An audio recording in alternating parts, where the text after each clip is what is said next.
Hey everyone, welcome back to Live South Florida, the channel where we give you the real scoop on what it's like to live, work, and invest in South Florida. Whether you're already soaking up the sun down here or thinking about making the move, today's episode is one you don't want to miss. Why? Because we're tackling an issue that's affecting over 1.5 million Floridians and it's hitting condo owners hard. We're talking about the new condo laws that have rocked the market, sent fees skyrocketing, and left many people asking, can I even afford to stay in my home? This is one of the biggest changes to hit Florida real estate in decades, and it's impacting everyone, from longtime residents to first-time homebuyers.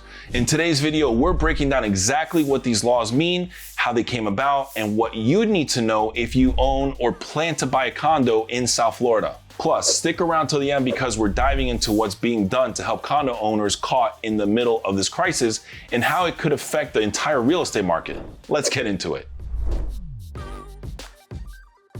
All right, let's take it back to 2021. If you're a condo owner in Florida, you probably remember that year for all the wrong reasons.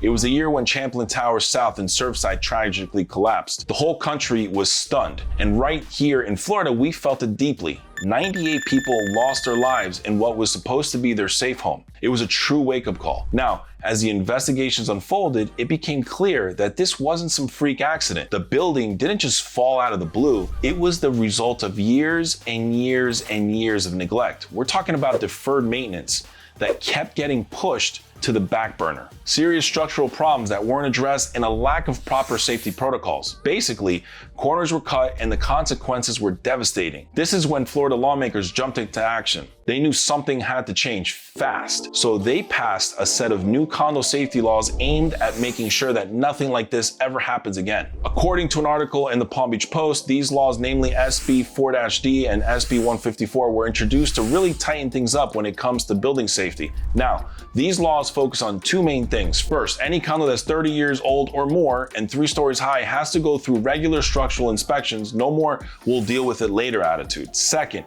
condo associations are now required to keep enough money in the reserves to cover big repairs when they come up. No more deferring maintenance just because the budget's tight. On paper, all of this sounds great, right? I mean, who wouldn't want their building to be safer? But here's the catch. These laws come with some serious costs, and that's where things start to get messy, especially for condo owners who are retired or living on a fixed income. We'll dive into how this is hitting people's wallets hard in just a bit. Stay tuned because it's a lot to unpack.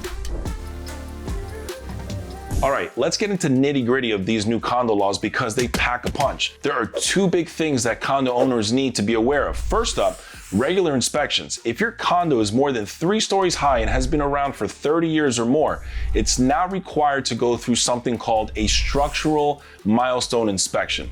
This is basically like getting a health checkup for the building, and it's not optional. If the inspectors find any major issues like cracks in the foundation, rusting metal, or anything that could compromise safety, your condo association has to jump into action and fix it right away. If they don't, the building could be declared unsafe, which could lead to evacuations or even worse. Now, I know what you're thinking, great.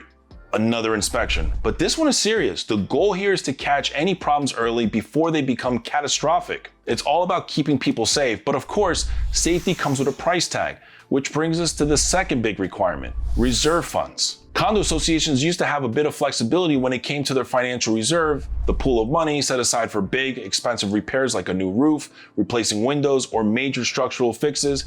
In the past, if the association didn't have enough in the reserve fund, they could vote to waive it and avoid collecting more money from the owners. But that's not an option anymore. Now, associations have to keep enough money in the reserve to cover future repairs no matter what. So if your building needs $1 million roof replacement next year, the association better have that money ready to go. And if they don't, well, that's where things get real. The cost of repairs is going to be passed on directly to the condo owners, you.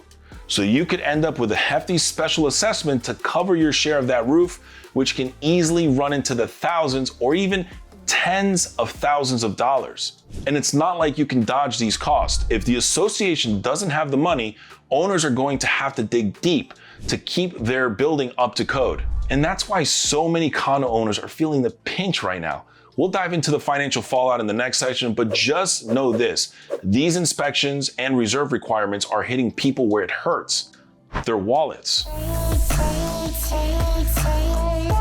All right, here's where things start to get messy. All of these inspections and repairs, they cost big money, and guess who's footing the bill? That's right, The condo owners. Let me give you an example. Over at the Villa del Sol condo complex in St. Lucie County, the repair costs came out to a whopping $9.2 million.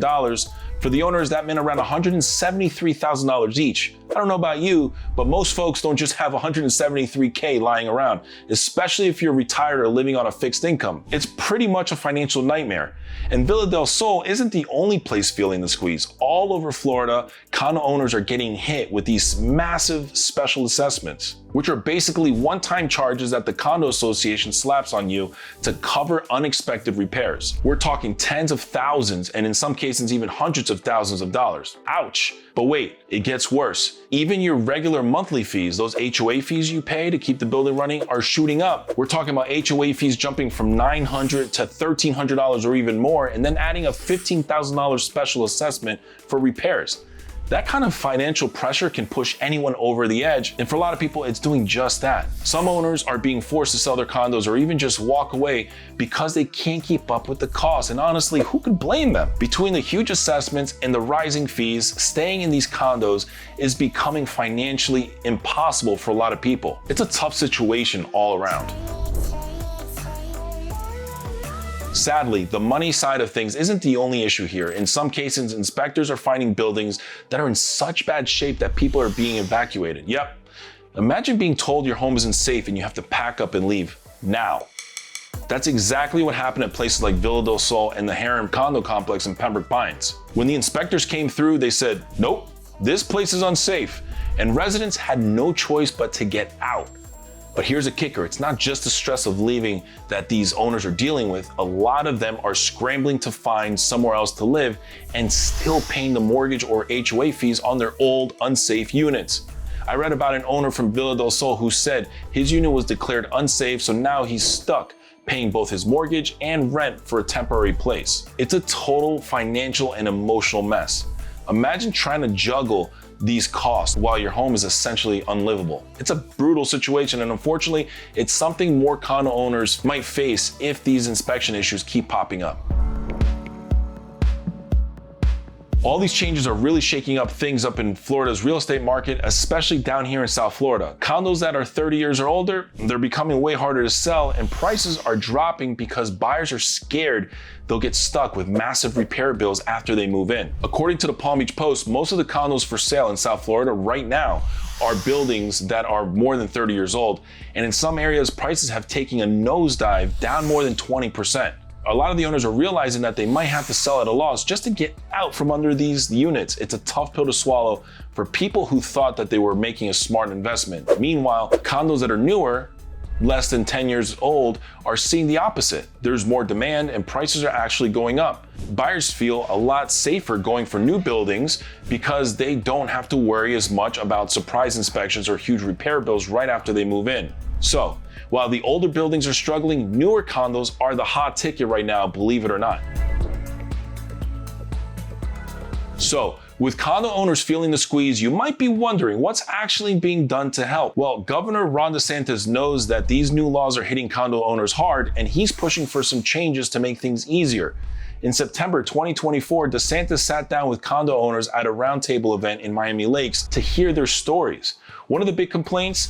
Those sky-high special assessment fees that are making it tough for people to stay in their homes. Now, DeSantis is backing a few ideas that could ease the financial strain. Extending deadlines. One idea is to push back the December 2024 deadline for inspections and reserve funding. This would give condo associations more time to get things done without dumping huge bills on owners all at once. Low interest loans.